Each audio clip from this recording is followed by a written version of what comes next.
Entonces, ¿qué es lo que nos va a dar más temor? Es esto, la rubiola congénita. Una persona que está en tercer trimestre del embarazo, que tenga rubiola, una madre que tenga rubiola, pues sí va a pasar al feto, pero no va a dar grandes problemas. ¿Qué es lo que puede pasar en el niño? En el recién nacido, pues va a tener todavía al virus circulante. Lo vamos a poder aislar de sus secreciones, de su sangre, vamos a poderlo aislar al virus. Pero no va a tener malformaciones congénitas, ¿sí?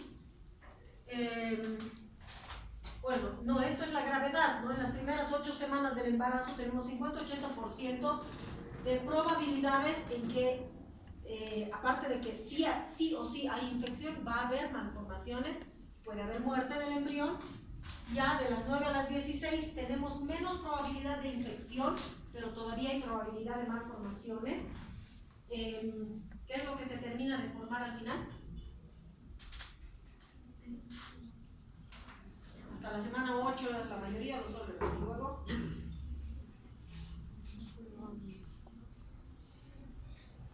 ya, torrente sanguíneo, ¿no? Torrente sanguíneo, vías respiratorias.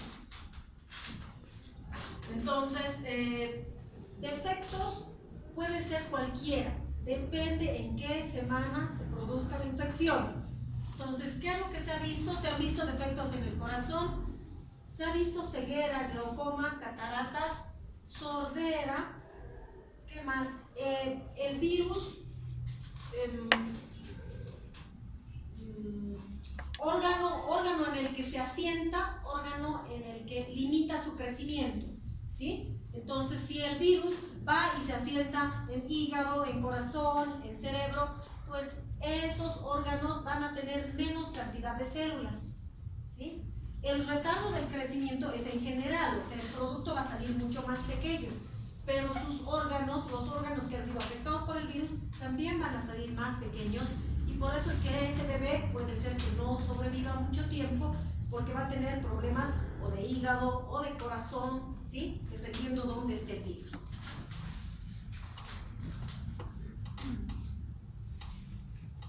Cuando va a afectar a los huesitos, bien, entonces, ¿qué es lo que nos interesa? Inmediatamente aparece la erupción, poco tiempo después empieza la formación de los anticuerpos. Se llega al diagnóstico buscando inmunoglobulina G, inmunoglobulina M. En nuestro caso, para sarampión y para rubiola, por la vacuna ya tenemos la IgG. Entonces nos interesa buscar la IgM. La IgM, si aparece en el recién nacido, ¿qué significa?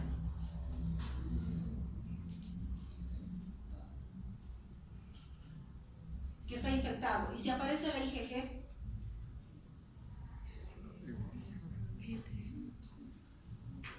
no. En el recién nacido. También aparece, porque no tiene la vacuna. Ya, también aparece, pero no porque no tenga la vacuna. ¿Se acuerdan cuál es la inmunoglobulina que atraviesa la barrera placentaria? La IgG. Entonces, en el recién nacido tenemos la IgG porque la madre le ha pasado. Pero si en el bebé recién nacido aparece la IgM, es infección del bebé, porque no atraviesa la barrera placentaria, ¿sí? Es infección activa en el bebé. Eso no se van a olvidar. ¿Listo? Entonces se puede realizar por prueba ELISA. La detección del virus, del sarampión y de la rubiola se puede realizar por PCR, muestras de fosas nasales, en caso de sarampión, además conjuntiva, pero también se puede obtener de sangre, ¿no? Y en la rubiola congénita me acaban de responder ustedes. Es muy importante ver que haya IgM. La IgM es crucial y nos dice infección activa en el recién nacido. ¿Ya? Fármaco antiviral no existe. Entonces, ¿cómo vamos a prevenir? Con la vacuna, ¿sí? La mejor forma de prevenir es la vacuna. Ahora, si tenemos una mujer embarazada, ¿la vacunamos? No. No, porque la vacuna es a base de virus vivo atenuado. No es virus muerto, es virus vivo, ¿sí? Ahora, los niños recién vacunados con virus vivo, ¿podrán transmitir a la mujer embarazada rubiola?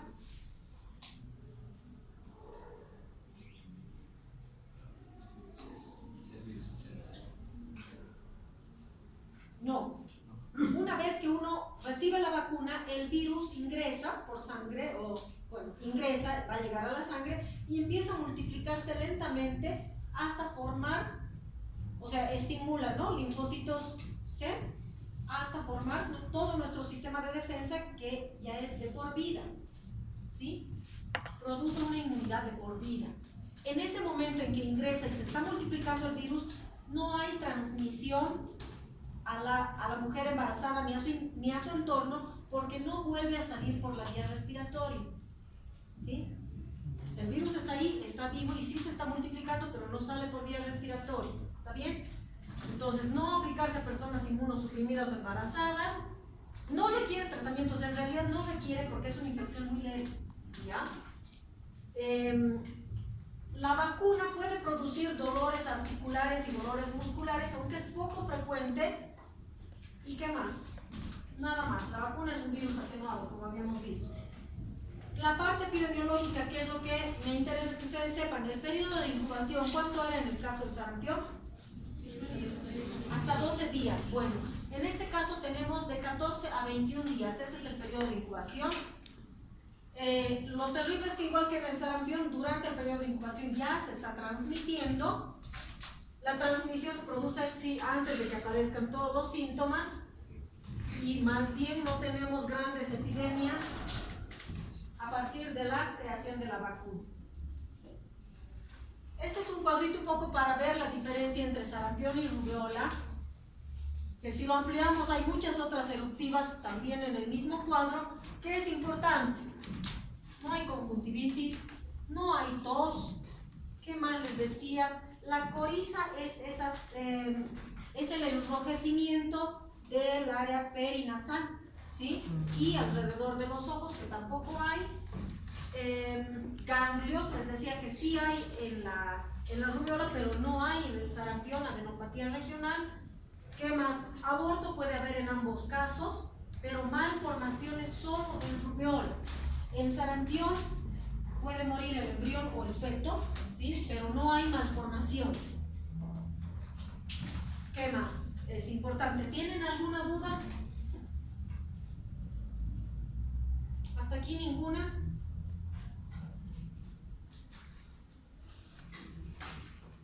¿Han escuchado hablar algo del parvovirus? Como infección de los perritos, ¿verdad?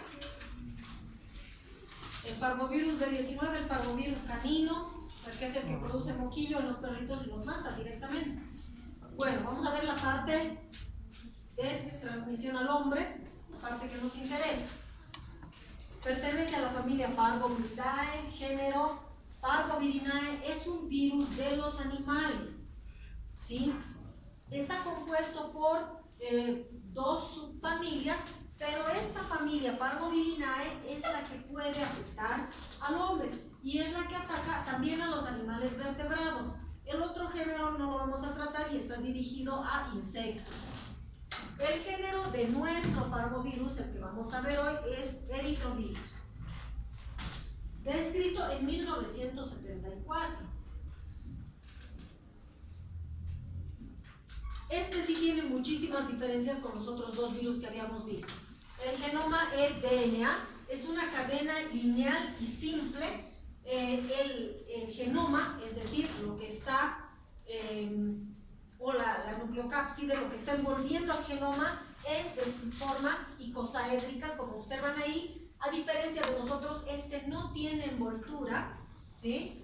Y la cápside tiene varias proteínas importantes. Dos proteínas que tienen nombre, que son parte de la estructura de la nucleocápside, que son la BP1 y BP2, y la NS, que es la no estructural. No, es una proteína no estructural, que es muy importante porque esta proteína no estructural es la que le ayuda al virus a unirse a nuestras células, ¿ya? Es un virus que es muy difícil de eliminar, resiste cambios de temperatura. Si lo ponemos a hasta 56 grados de temperatura puede resistir, resiste a la desecación, resiste a cambios de pH. ¿Cómo se lo puede eliminar? Con agentes oxidantes. ¿Conocen alguno? Está por ahí. Peróxido de hidrógeno, muy bien. ¿Cómo se replica? A diferencia de los otros dos, este virus se replica en el núcleo, ¿sí? Entonces, ¿por dónde está ingresando este virus? Bien, ingresa, no tiene envoltura, es la nucleocápside con su genoma lineal de tipo DNA, ingresa, ¿sí? Y directamente se va al núcleo. Entonces, la nucleocápside deja el genoma libre en el núcleo. Esta cadenita simple de DNA, ¿qué les puedo decir? Este virus es medio inútil. No tiene la capacidad de solito estimular la síntesis de sí mismo en la célula. Entonces tiene que infectar células que estén en replicación continua, como por ejemplo nuestras células de la médula ósea, ¿sí? Entonces, ¿qué es lo que hace? Ingresa la cadena simple del DNA y tiene que aprovechar que nuestro DNA se está sintetizando y agarra la RNA polimerasa para estimular su propia síntesis, ¿sí? Este virus sí mata a su célula progenitora, destruye, ¿sí?, el núcleo y destruye el citoplasma, o sea, hay apoptosis, ¿ya? Entonces, ¿qué tienen aquí escrito? Esto me había olvidado. ¿Qué es el antígeno P? El antígeno P es el que es el receptor de nuestra célula. El antígeno se llama antígeno P, es un globócido que está en nuestras células, en ciertas células, por cierto, donde el virus va a ir a anclarse y por ende va a tener tropismo por cierta cantidad de células. ¿Cuáles son? Los eritrocitos maduros en menor cantidad, las células progenitoras, porque las células progenitoras eritroides, o sea, las que van a dar lugar al glóbulo rojo, son las que están en constante crecimiento, en constante división celular. Esas son las células que van a ir a buscar. En segundo lugar, los megacariocitos, ¿no?, que también son células progenitoras de las plaquetas.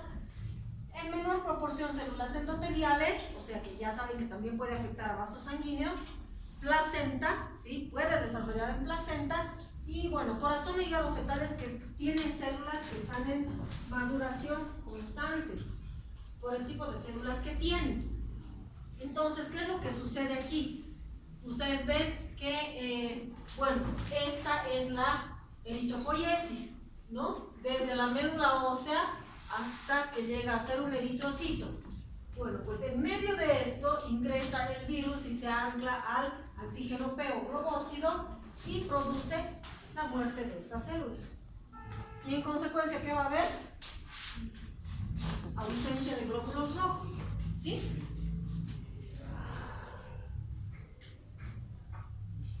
Bueno, entonces mata esta célula, pero se liberan más parvovirus al exterior y agarran aquí la célula dendrítica, los macrófagos, que son las células presentadoras de antígeno, que presentan el antígeno al linfocito T, muy bien. Y el linfocito T lo que hace es replicarse en grandes cantidades y presentarlo al linfocito B, que se va a diferenciar en plasmocito para dar lugar a grandes cantidades de el plasmocito, eso, anticuerpos. ¿Por qué es importante esto? Porque mucho del daño que produce el parvovirus es gracias a esto. ¿Qué es esto? Es la formación de complejos inmunes. Antígeno, anticuerpo, antígeno, anticuerpo, antígeno, anticuerpo, antígeno, anticuerpo, en grandes cantidades, ¿sí?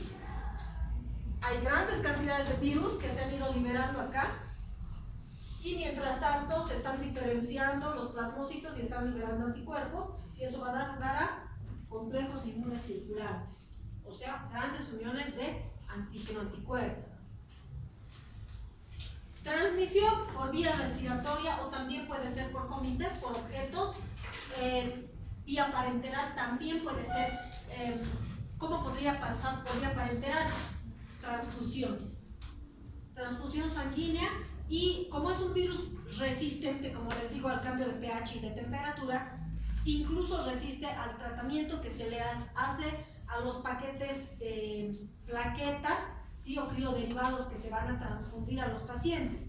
A todo ese tratamiento sobrevive el parvovirus y se puede transmitir de forma parenteral. Y de forma vertical de madre a hijo también. Entonces, ¿qué es lo que puede producir? Estas son estas abreviaciones.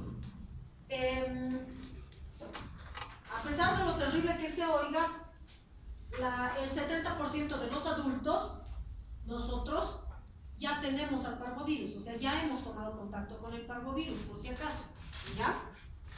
Bueno, ¿qué es lo que sucede especialmente en niños? Entonces, el parvovirus ingresa a médula ósea, se multiplica, forma complejos inmunes circulantes y puede producir, esos complejos inmunes circulantes pueden ir a ciertas articulaciones y producir artritis localizada, ¿sí? Entonces, es una persona que tenga un codo, una rodilla enrojecida con dolor, puede ser, ¿sí? Y también puede producir, especialmente en los niños, la que se llama quinta enfermedad, ¿sí? Que enseguida la vamos a ver en fotito mejor. Otra forma, o sea, es el eritema infeccioso o quinta enfermedad. Puede producir crisis aplásica transitoria si, cuando la cantidad de células que ha matado por apoptosis a nivel de la médula ósea sobrepasa las células que tendría que haber, entonces va a haber aplasia medular, ¿sí? Esa es la crisis aplásica transitoria y gran formación de complejos inmunes. Esto, la aplasia pura de eritrocitos. En este caso, el virus no ataca a células epiteliales, no ataca megacariocitos, solamente serie roja, ¿sí? Pero esto sucede en personas que tienen cáncer o VIH, o sea, tiene que haber un inmunocompromiso específico, ¿sí? Entonces, directamente anula los glóbulos rojos. Y cuando hay una transmisión vertical de madre a hijo, produce hidrops o la hidropesía fetal. ¿Qué entienden por hidropesía fetal? O hidrops. ¿Qué es hidro? Agua, listo. Entonces, ¿qué es lo que ha sucedido? Les decía que han visto ustedes cuál es el tropismo celular. Entonces, ¿qué va a hacer el virus? Va a irse a corazón, a hígado y a médula ósea del feto, ¿sí? Y va a ir a destruir sus células. Entonces, el pequeño va a tener menos cantidad de células y por ende va a tener más salida de agua, ¿sí? Al exterior, y ese es un hidrops fetal, o sea, el bebé va a salir lleno de agua si es que llega a nacer. Esa es la quinta enfermedad. Ustedes lo han debido ver y tal vez ni le han dado importancia, ¿no? Un niño con cachetitos rojos, como si le hubieran dado palmaditas, ¿no? En los cachetes, también le llaman mejillas abofetadas, porque eso es lo que parece, ¿sí? Como si le hubiera dado el sol, un poquito más rojo de lo habitual y nadie le da mayor importancia. Y así es como pasa, y tal vez muchos de nosotros hemos tenido esto, ¿sí? Esta es la famosa quinta enfermedad, también llamada eritema infeccioso, producido por el parvovirus, y es transitorio, ¿sí? Viene y después desaparece.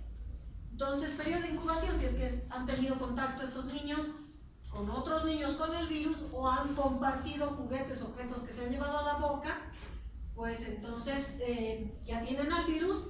1 a 3 semanas después pueden aparecer estas manifestaciones, las artralgias, o sea, dolores articulares, más que todo es en adolescentes y adultos. Esta es una imagen que la tienen ustedes en Javits, ¿sí?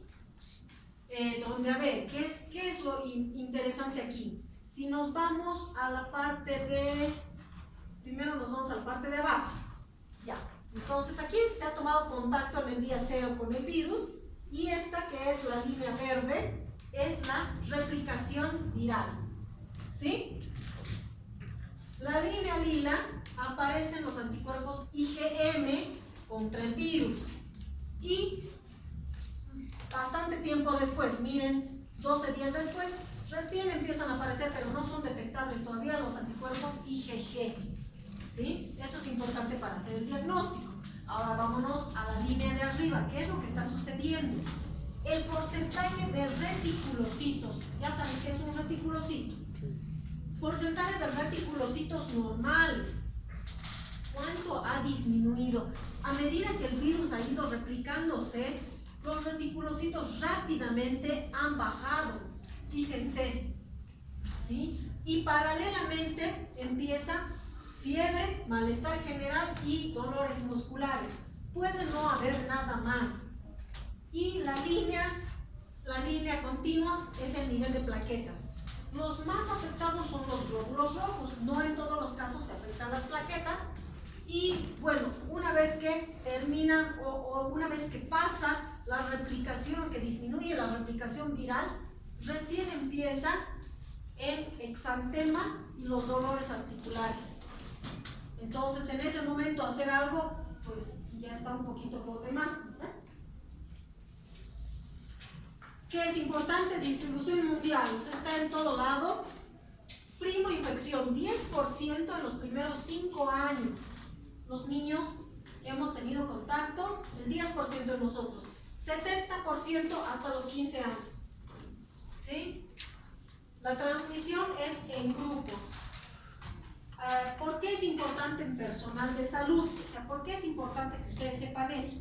Ustedes van a atender pacientes con VIH. Entonces, ¿qué es lo que tienen que ver? Que su paciente con VIH no tenga una anemia aplásica, y si es que la tiene, sospechen de parvovirus y búsquenlo, porque les puede transmitir a ustedes por vía respiratoria. ¿Sí?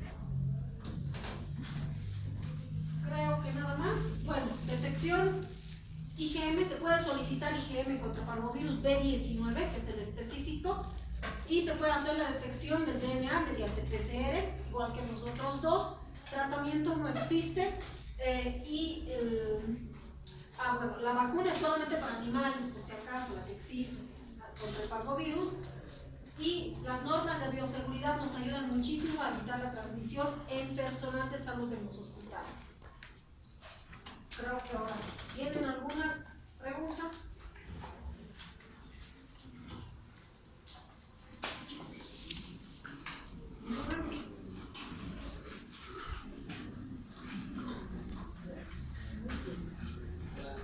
Multiplican amígdalas, pero las amígdalas, o sea, son tejido linfoide, está vascularizado, entonces entran a la sangre y hay una viremia, o sea, viremia es el paso del virus por la sangre.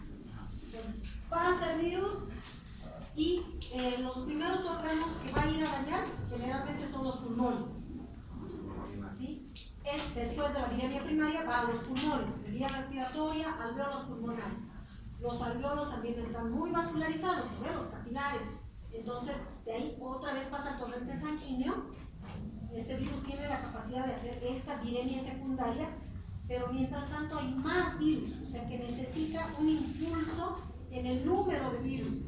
En esa viremia secundaria puede llegar a producir encefalitis. En la viremia primaria no tanto, porque solo se ha multiplicado aquí, ganglios y amígdalas. ¿Sí? Entonces necesita ese tiempo y después de la viremia secundaria ya puede afectar a cualquier otro.